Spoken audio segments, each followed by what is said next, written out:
আমরা হোটেলে গেলে নাস্তা করার জন্য নান রুটি বা পরোটার সাথে যে ছোলার ডাল বা বুটের ডালটি দেওয়া হয়, আজকে একদম সহজভাবে হোটেল স্টাইলের এই ডালটি তৈরি করে দেখিয়ে দিব।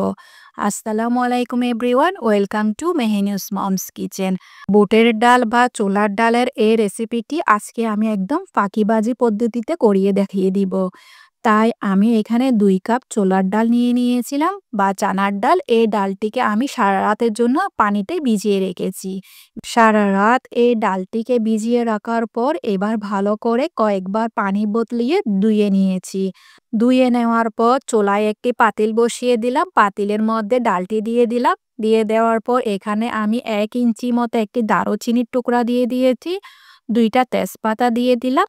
তারপর এখানে আমি ৩ থেকে ৪ কাপের মতো পানি দিয়ে দিয়েছি। দিয়ে ভালো করে এই ডালটাকে আমি ফুটিয়ে নিব বা সেদ্ধ করে নিব।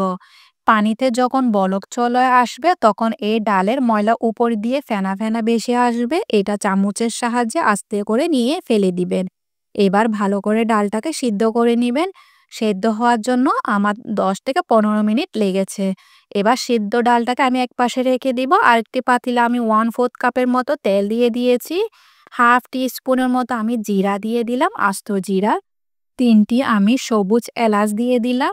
৬টি মতো আমি লবঙ্গ দিয়ে দিয়েছি। ৬টি মতো আমি গোলমরিচ দিয়ে দিলাম। এবার শুকনা মরিচ দিয়ে দিয়েছি ৪ থেকে ৫টি। তেলের মধ্যে এই মশলাগুলোকে একটু ফোড়ন দিয়ে নিয়েছি। একটি বড় সাইজের পেঁয়াজ চপ করে দিয়ে দিলাম। তেলের মধ্যে এই পেঁয়াজটাকে হালকা ভেজে নিব। পেঁয়াজটি যখন হালকা বাদামি হয়ে আসবে তখন এর মধ্যে আমি আদা রসুন বাটা দিয়ে দিব। 1 টিস্পুনের মতো আমি রসুন বাটা দিয়ে দিয়েছি। 1 টিস্পুনের মতো আমি আদা বাটা দিয়ে দিলাম। এবার ভালো করে আবার নেড়ে নিব যতক্ষণ না পর্যন্ত আদা রসুনের কাঁচা গন্ধটা চলে যায়। তেলের মধ্যে নাড়তে নাড়তে যখন আদা রসুনের কাঁচা গন্ধটা চলে যাবে তখন এর মধ্যে হাফ টি স্পুন আমি হলুদ গুঁড়া দিয়ে দিয়েছি। 1 টিস্পুনের মতো আমি মরিচ গুঁড়া দিয়ে দিলাম। 1 টিস্পুনের মতো জিরা গুঁড়া দিয়ে দিয়েছি। 1 টিস্পুনের মতো ধনে গুঁড়া দিয়ে দিয়েছি। তারপর এখানে আমি 1 টিস্পুনের মতো গরম মশলার গুঁড়া দিয়ে দিয়েছি। তারপর এখানে স্বাদ মতো লবণ দিয়ে দিলাম। লবণটি দিয়ে ভালো করে সব মশলা তেলের সাথে মিশিয়ে নিয়েছি। মশলা যেন পুড়ে না যায় তাই সামান্য পানি দিয়ে দিব। পানিটি দেওয়ার কারণে মশলা আর নিচে পড়ে যাবে না। এখন শুধু চুলার আঁচ লোতে রেখে এই মশলাগুলোকে ভালো করে কষিয়ে নিতে হবে। তেল যখন উপরে ভেসে আসবে তখন মনে করবেন আপনার কষানো একদম পারফেক্ট হয়েছে। এবার সেদ্ধ করে রাখা চানার ডাল বা বুটের ডালগুলো দিয়ে দিয়েছি। ৪ থেকে ৫টি মতো কাঁচামরিচ দিয়ে দিলাম। শুরুতেই বলেছিলাম আজকে ফাঁকিবাজি পদ্ধতিতে ডাল রান্না করে দেখাবো। তাই এখানে আমি ১ কাপের মতো গরুর মাংস, রান্না করা গরুর মাংস ছিল, ওখান থেকে আমি ১ কাপের মতো নিয়ে নিয়েছি। কয়েক টুকরা গরুর মাংস ছিল আর সাথে কিছুটা মাংসের ঝোল ছিল। এখানে আমি ১ কাপের মতো দিয়ে ভালো করে মিশিয়ে নিয়েছি। বাস আমার ফাঁকিবাজি পদ্ধতিতে ডাল রান্না হয়ে গিয়েছে। মাংস যখন ডালের সাথে মিশিয়ে নিয়েছি তখন এর মধ্যে ২ কাপের মতো গরম পানি দিয়ে দিয়েছি।